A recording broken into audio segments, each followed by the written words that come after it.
Hi friends, मैं हूं विशाल बसनेत और आप देख रहे हैं मुझे मेरे यूट्यूब चैनल पे। प्लीज़ लाइक कीजिए, शेयर कीजिए और सब्सक्राइब कीजिए। आज फिर से मैं एक नए वीडियो के साथ आया हूं और इस वीडियो का एकदम इम्पोर्टेंट मकसद है डिप्रेशन और मेंटल हेल्थ इशू को सॉल्व करने की कोशिश करना। मैंने बहुत केसेस ये देखे हैं कि लोग डिप्रेशन में हैं, मेंटल हेल्थ में हैं। इसका बहुत से रीजंस ये हैं कि कुछ रिलेशनशिप ब्रेकअप है, कुछ फाइनेंशियल प्रॉब्लम है, कुछ फेलियर्स है जीवन में। उनको लगने लगता है कि मतलब मैं कुछ जीवन में नहीं कर पाऊंगा, उनके साथ वाले आगे निकल गए हैं और वो वहीं पे स्टक हो गए हैं। तो दोस्तों, एक चीज़ मैं आपको बता रहा हूँ, मैं पहले भी अपनी वीडियो में कह चुका था और आज भी कह रहा हूँ, और जो भी लोग डिप्रेशन में हैं और मेंटल हेल्थ से गुजर रहे हैं उनको ये वीडियो लास्ट तक देखना चाहिए। दोस्त देखिए, जीवन में क्या होता है कि हर कुछ आपको झेलना है। अच्छी चीज़ भी आपको झेलनी है और बुरी चीज़ भी आपको झेलनी है। ये दोनों चीज़ को जो झेल सकता है वही जाके कहीं सक्सेस होता है।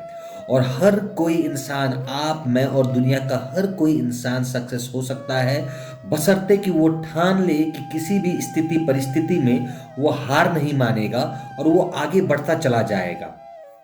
रिलेशनशिप ब्रेकअप, जॉब से मतलब निकाल देना या आपका बिजनेस फेल हो जाना, it's not a big deal. ये क्या मतलब बहुत बड़ी इशू तो है नहीं। आप दुनिया के पहले इंसान नहीं हो जिसका आपका दिल टूटा है। आप दुनिया के पहले इंसान नहीं हो जिसका बिजनेस फेलियर हुआ है। आप दुनिया के पहले इंसान नहीं हो जो फेल हो रहे हो। तो आपने कोई बहुत बड़ी मतलब पुरनखा वाली काम नहीं की है ना। तो इसको इस तरह से एकदम हेल्दी वे में लीजिए कि चलो मैं फेल हो गया, कोई बात नहीं, फिर ट्राई करेंगे। अरे वाह, रिलेशनशिप ब्रेकअप हो गया, ठीक है, वो बंदा मुझे डिजर्व नहीं करता था या मैं उसको डिजर्व नहीं करता था, so I think something better will happen. एक चीज हमेशा याद रखिए, नेचर आपको तब तक नहीं देगा जब तक आप डिजर्विंग नहीं होगे। नेचर आपको उसी चीज के साथ मिलवाएगा जो आपके लिए बना हुआ है। नेचर आपको उसी चीज के साथ कनेक्ट करेगा जो आपकी है। जो आपकी नहीं है वो कुछ समय के लिए आपके पास आएगी और वो चली जाएगी। वो शायद रिलेशनशिप हो, दौलत हो, शोहरत हो, जो भी चीज़ हो, वो कुछ समय तक आएगी और चली जाएगी और फिर उसको लाने के लिए आपको जद्दोजहद करना पड़ेगा और आपको बहुत मेहनत करना पड़ेगा। देखिए, मेंटल हेल्थ बहुत बड़ा इशू है, मगर मेंटल हेल्थ और डिप्रेशन होने में किसी का भी हाथ नहीं है। ये सबसे पहला हाथ क्या होता है, हम बोलते हैं ना कि इस बंदे के चलते या इस कारण के चलते हम मेंटल हेल्थ या मतलब डिप्रेशन में चले गए, तो मैं उसको बोलता हूँ कि वो बेवकूफ़ी वाली बात है। हम डिप्रेशन में इसीलिए चले गए क्योंकि हम में कुछ ना कुछ कमी थी। हम वीक थे। हम उस फेलियर को या उस चीज़ को एक्सेप्ट नहीं कर पाए कि समय और स्थिति के साथ हम ऑपरेट नहीं कर पाए और हम वीक थे, इसीलिए हम डिप्रेशन में चले गए। डिप्रेशन के लिए लोग मेडिसिन खाने लगते हैं, ये खाने लगते हैं, और वो आपको और कमज़ोर बना देता है। जीवन में आप वो अगर कमज़ोर नहीं होना चाहते, तो डिप्रेशन से अगर निकलना चाहते हैं ना, तो डिप्रेशन जब आपको लग रहा है ना कि मैं डिप्रेशन हूँ, तो that is the best period of your life when you can change your life, है ना। वो एक ऐसा पीरियड है जब आपको अपने आप में चेंजेस लानी होगी। सबसे पहले क्या देखना होगा कि मुझ में क्या खामी थी, है ना। आप अपना सेल्फ एनालाइज और रियलाइज करना शुरू कर दो। अच्छी अच्छी किताबें पढ़ना शुरू कर दो। दुनिया की इतनी नॉलेज है, वो नॉलेज को गैदर करना शुरू कर दो। क्योंकि वो जो फेज होता है जब आप बोलते हो कि या मतलब मैं बोलता हूँ कि वो खाली फेज है, मगर लोगों के लैंग्वेज में वो डिप्रेशन है। तो उस डिप्रेशन वाले फेज में आप क्या समझो कि this is a phase where I have to do more learning, analyse myself, realise myself, और उसके बाद बैंग ऑन करके मार्केट में उतरना है। तो वो फेज होता है।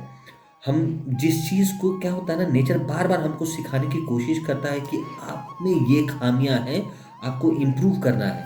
मगर हम अपने ईगो को लेकर बैठ जाते हैं कि भाई ये खामी मुझ में नहीं है, दुनिया में सारी खामी है ना, मुझ में खामी नहीं है। क्योंकि हम अपने अपने अंदर की खामी को कभी ढूंढते नहीं हैं। तो आप अपने अंदर की खामी को ढूंढने लगे, और जिस दिन आप अपने अंदर की खामी को ढूंढने लगोगे ना, तो बाहर वाला आपको कभी भी बुरा नहीं दिखेगा। क्योंकि कुछ ना कुछ ऐसा हुआ होगा जिसके चलते आप कर रहे हो। और दूसरी बात ये देखिए, जो मेंटल हेल्थ वाले हैं उनको सपोर्ट की ज़रूरत है, मगर कुछ मेंटल हेल्थ वाले ऐसे भी हैं जो सपोर्ट करने के बाद भी चेंज नहीं होते क्योंकि वो खुद चेंज नहीं होना चाहते। अगर कोई भी मेरा ये वीडियो देख रहा है तो मैं उनसे रिक्वेस्ट करूंगा कि कोई आपको चेंज नहीं कर सकता। कोई दवाई, कोई दारू आपको अपने डिप्रेशन और आपके एंजाइटी से बाहर नहीं निकाल सकती जब तक आप खुद नहीं चाहते हो। आपको चाहना होगा कि मैं इस एंजाइटी से बाहर निकलूं, मैं कहीं एक नई दुनिया में जाऊं, नई चीज़ को सीखूं, नए लोगों से मिलूं, कुछ एक्सपीरियंस लूं। और अपने आप देखना, जब आप खुद ब खुद, जैसे मैंने आपको कहा कि अच्छी किताबें पढ़ने लगो, अच्छे लोगों से मिलने लगो, और धीरे धीरे जब आप अपने आप से फाइट करके बाहर निकलोगे, तब आप जीतोगे। और याद रखना, जो इंसान हार गया ना, कोई फायदा नहीं है, कोई सल्यूट नहीं करता हारे हुए लोगों को यहाँ पे।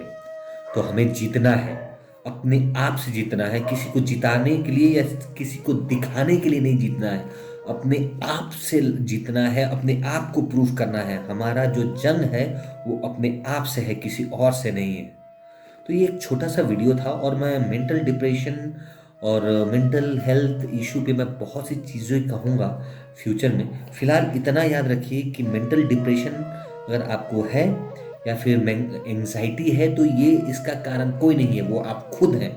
आपकी गलती है, आपने अब बाहर निकलने की कोशिश करनी है। सिर्फ अब कोशिश कैसे करेंगे? अपना मिस्टेक एनालाइज कीजिए, किताबें पढ़ना शुरू कीजिए, अच्छी फिल्में देखना शुरू कीजिए, अच्छे अच्छे लोगों से मिलना शुरू कीजिए, है ना, कुछ काम करना शुरू कीजिए। और हार और जीत को जो एनालाइजिंग है, उस एनालाइजिंग को करना बंद कीजिए। जीवन है, हमेशा मैं कहता हूँ, मंजिल तो मिलेगी भटक कर सही, मंजिल तो मिलेगी भटक कर सही, गुमराह तो वो हैं जो घर से निकले ही नहीं। तो दोस्तों, फिर से मिलेंगे अगले एक छोटे से वीडियो के साथ। Love you, take care. अगर वीडियो अच्छा लगे तो शेयर कीजिएगा।